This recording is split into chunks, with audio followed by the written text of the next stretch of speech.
Welcome to In the Arena. I'm your host, Mindy McAlinden. Joining us today in the arena is Margaret Sova McCabe. She is the Vice Chancellor for Research and Innovation at the University of Arkansas. You will be loving the conversation that we have today. She's had a remarkable career, starting in law, becoming the Dean of the University of Arkansas Law School, and now is leading one of the university's most dynamic and forward-looking initiatives in research and innovation. Under her leadership, the University of Arkansas is making strides in areas like civil engineering, advanced materials, defense infrastructure, and semiconductor research. This groundbreaking facility that we'll be talking about today is the music facility, not to be confused with music. And we'll also be talking about other programs such as AMIRC that she's been working on. So Margaret, welcome to the show. Hey, thank you so much. We share the same energy and excitement for science and innovation. So I'm thrilled to be here. Thank you for the invitation. Thank you. It is a little nerdy, I will agree, but my kids tend to laugh at me when I get excited about some science thing I learned. And I'm like, oh, you gotta it's okay to be a nerd. Yeah. That's right. We need nerds in the world, right? Yes, we do.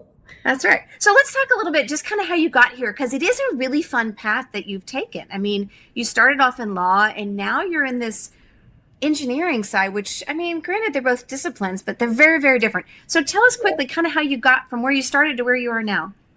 Sure. I'll try to be quick about that. Yeah. It's somewhat of a surprise. You know, many people's careers just take a lot of different interesting turns, and I'm no different.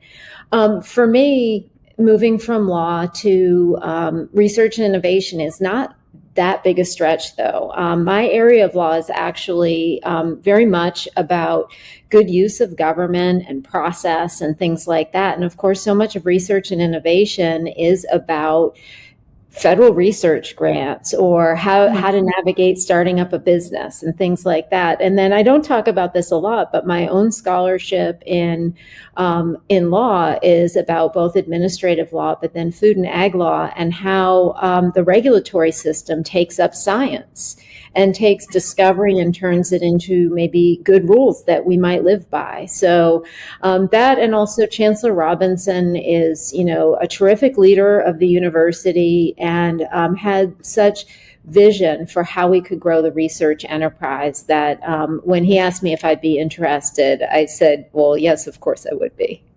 That is great. And Chancellor Robinson is an innovative leader. He really, I think, looks at the university totally different than we've seen other chancellors in the past. He really is forward thinking, I think, in how he looks outside of the box a little bit.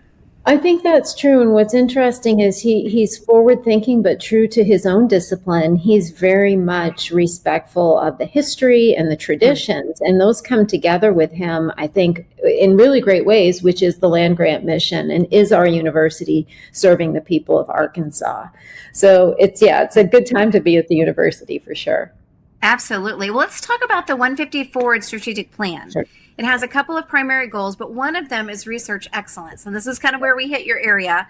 And definitely, I think the mission is to relentlessly pursue its land grant mission, as you just mentioned, by promoting scientific inquiry, knowledge creation, and creative works that integrate and coordinate education, research, and science activities. So how is your office bringing this research excellence to life? Sure. In many ways, but let me unpack that 150 Forward statement a little bit more. We really talked about wanting to make sure that research excellence was about a deep and lasting reputation for our faculty across the nation and the world as really having high quality research outputs and creative works and things like that. So it's about, you know, the long-term reputation of the university. And so our office spends a lot of time putting faculty first. It's no fun to navigate the world of federal grants. It can be frustrating, but we always try to think about faculty first and how do we help every faculty member perform at their highest potential in terms of whatever their research or scholarship may be.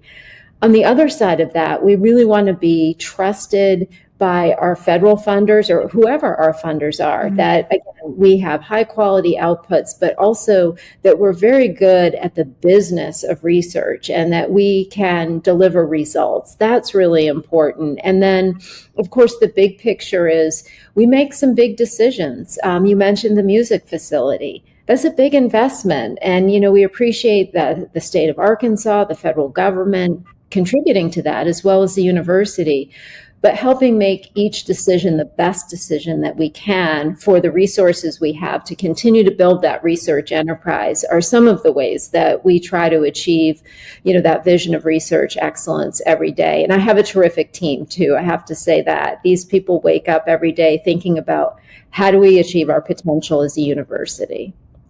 That is great. And I think it is just a different way of looking at the university than I think we've looked at, not just Arkansas, but in general in past years. I think University of Arkansas is really starting to kind of look at this more of an investment in the community, an investment in the state, and kind of that long-term, not just teaching, right? So I love that you're here because you do bring a really rounded perspective of how you can do that. So let's talk about 3 different initiatives. First, I want to talk about concrete, which I know doesn't sound exciting off the bat, but it's so exciting.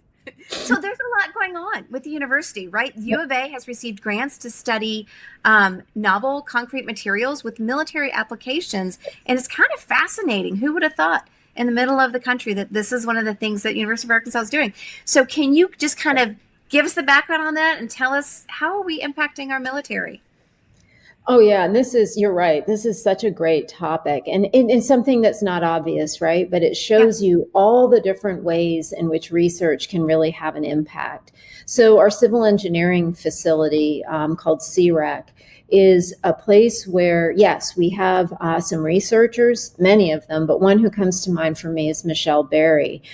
She works with 3D printed concrete. And not just printing concrete, but let's think about that. Let's say you are in the battlefield and you need to move forward people and equipment. How do you do that quickly? You can now, thanks to some of Michelle's work, you can print what you need in the field with concrete. And so that's not just the 3D printing, but that's also thinking about what are the local materials that we might need to be making concrete from, and how can Michelle's lab make sure that our military is well prepared to be able to formulate the concrete they need at the time they need it and where they need it.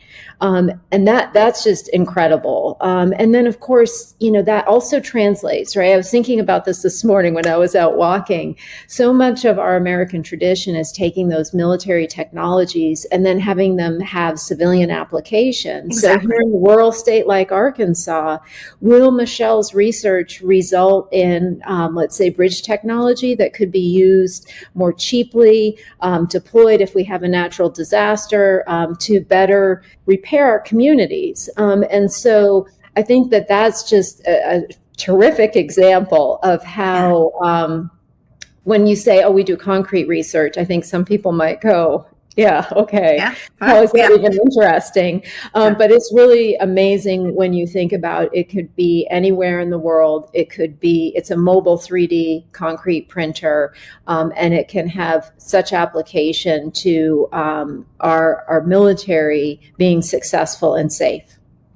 Yeah, it is. It is mind-blowing that you can now create concrete in the middle of nowhere on demand. Like that changes the game when you think about forces on the ground or forces trying to advance in some way. I think it is pretty amazing.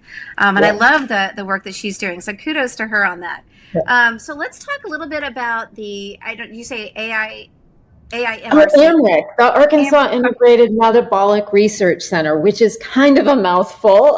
It is. But AMRIC is, I want to tell you a little bit about AMRIC because it's also such an amazing success story. And to what you've already said, it's also, I think it speaks to the power of also hiring new faculty, mentoring them, giving them the kind of solid start that they need as researchers to have real impact. So AMRIC is part of a program from the National Institutes of Health, which is really designed to help states like Arkansas, which often in the past has not been as competitive as the federal government would like. We're called EPSCoR states. There are many of us, but the NIH COBRA program that funded AMRIC, this started just about 5 years ago now.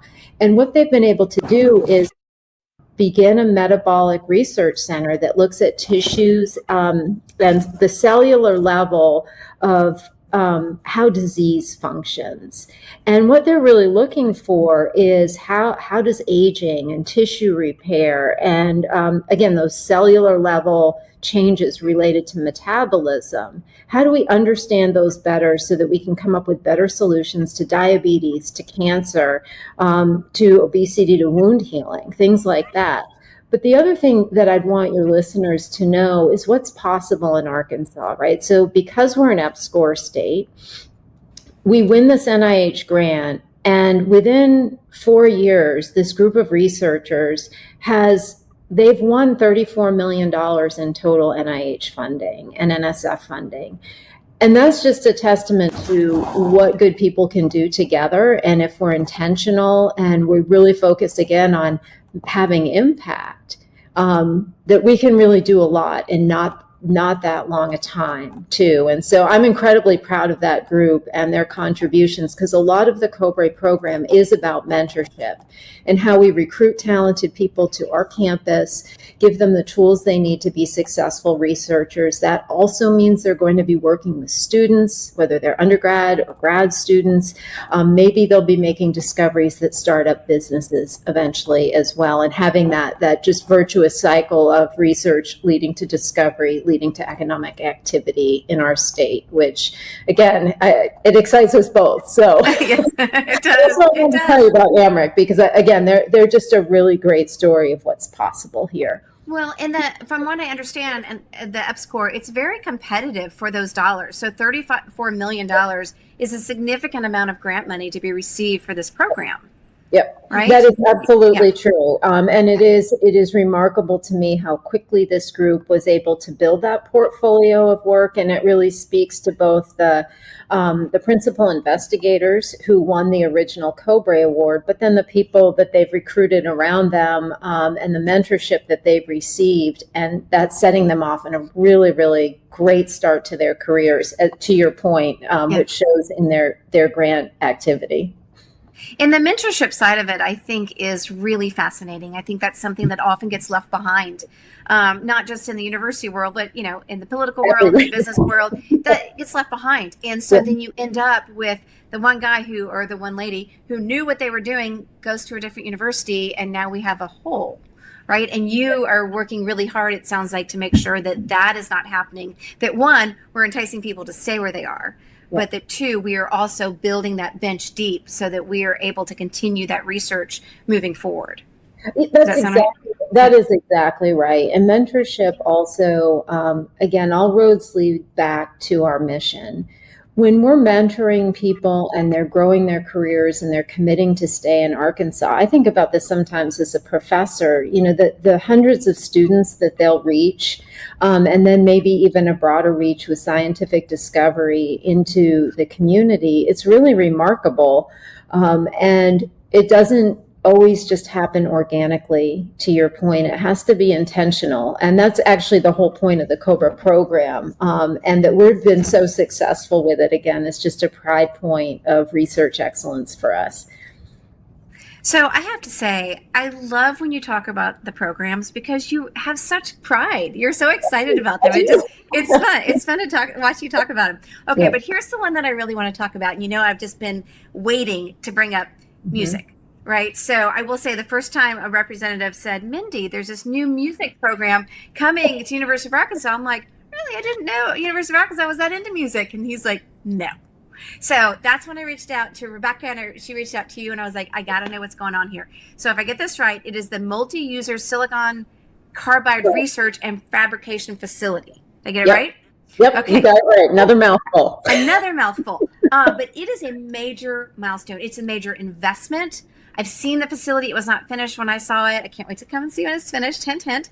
But it is unique. It is cutting edge. And I just want you to deep dive and tell us, first of all, what is it? And then let's deep dive into it and talk about it. So first of all, let me just start with it is amazing. And, the credit begins with the University of Arkansas Power Group, which sits within the College of Engineering. It's led by Dr. Alan Mantooth. And Dr. Alan Mantooth is, he's committed to Arkansas. He's an alum. He's a former football player for us. He is just go Hogs all the way. And this shows, again, what one Arkansan can do with vision and with support. So the facility sits within, again, the Power Group, and it was first funded by NSF. And that multi-user part is important for your listeners to understand.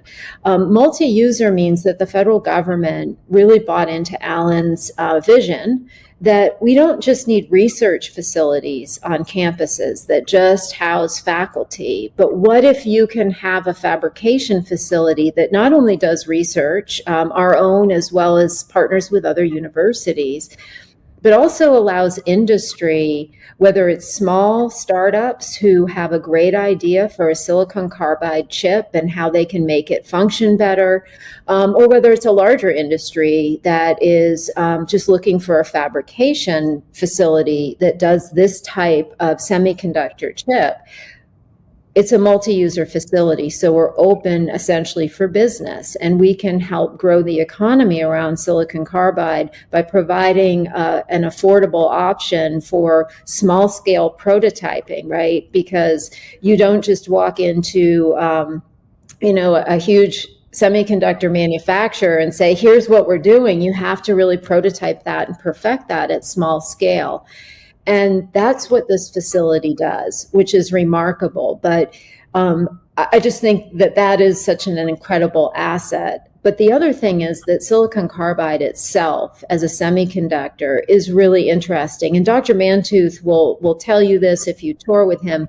This is not something that is a traditional silicon chip that's going to fire your phone. We're really looking for faster, cooler, more resilient chips for applications like electric airplanes or for next generation combat vehicles, which is some of the work that this group has been doing.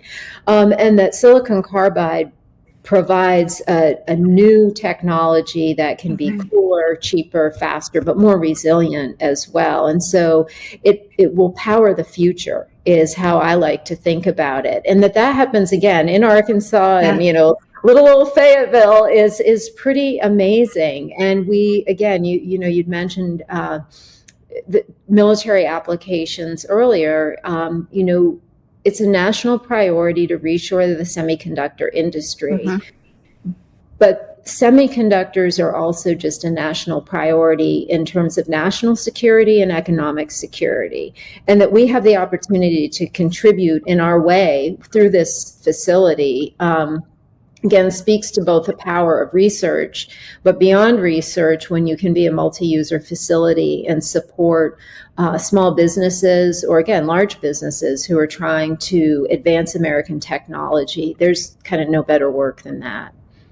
Yeah, and it is unique that you are working with kind of those entrepreneurs who want to do other things. To have access to the facility there on campus is really unbelievable and probably unprecedented. So do you know, are there other facilities like this across the country, or are you the only one? This is the first one. That's and fantastic. That it's multi-user. I mean, imagine if you were an entrepreneur and you had a great idea. Before music came online or is coming online, you could have a great idea, but you can't fabricate it in the United States right now. Right. But once we open, which is coming right up, you will be able to. And that, again, is a great way to spark our economy as well as our security. Yeah, it is. It is so fascinating. So let's look. Okay, I could talk about music, as you know, for a very long time. Me too. But I'm gonna keep this, it's so great, but I'm going to keep us moving. So let's just look. Let's look down the road. Let's look 10 years down the road and see how is the University of Arkansas balancing research with industry partnerships, and still not losing sight of, I think, the primary goal, which is to be sure that we're educating kids in the process, right? There's a lot of balancing to go on there. But how do we do that? How do we make sure that we are taking those dollars and really, I guess, getting a good return on our investment? Yeah. One of the things I think that's really important for all of us to understand is just the importance of public higher ed, right? To what you just said, it's about who are the next generation of scientists. Well, they're in our classrooms today. And if they, 10 years down the road, maybe they've just returned to us as an assistant professor. They were possibly in Dr. Mantu's lab. And maybe by then we've created a new material and we're doing something other than silicon carbide in music.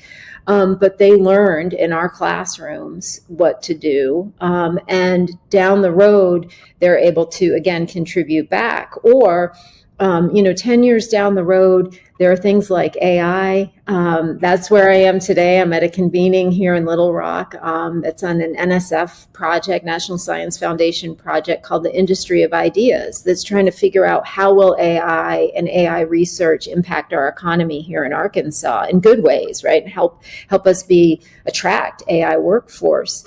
And so it's things like AI, and then it's things like the federal priorities in research, which include semiconductors, quantum computing, materials, biomedical engineering. We do it all at the University of Arkansas, but I think if we keep our eye on research excellence, we will continue to link the classroom experience with the benefits of research, and those things together will always benefit the Arkansas economy. And I think when we're benefiting the economy, hopefully we're making Arkansas a more satisfying and fruitful place for everyone.